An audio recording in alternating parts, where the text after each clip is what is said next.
নির্বাচন, শাসন ব্যবস্থা নিয়ে বেশ আলোচনা হচ্ছে, সমালোচনা হচ্ছে।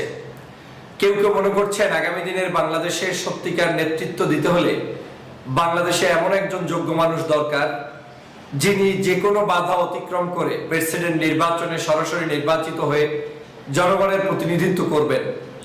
এবং সেই তালিকায় সর্বাগ্রে এখন রয়েছেন বাংলাদেশের অন্যতম একজন নেতা, যিনি বর্তমান অন্তর্বর্তীকালীন সরকারের প্রধান, Nobel laureate doctor Mohammad Yunus সাহেব। ডক্টর মোহাম্মদ ইউনূস সাহেবের প্রতি দিন দিন মানুষের ভালোবাসা, আন্তরিকতা, সম্মান, শ্রদ্ধাবোধ সবকিছুই দিন দিন বেড়ে যাচ্ছে।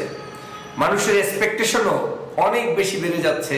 ডক্টর মোহাম্মদ ইউনূসকেই তারা বাংলাদেশের যে কোনো পদ্ধতিতে আগামীর এই দেশ শাসনের জন্য তারা চাচ্ছেন।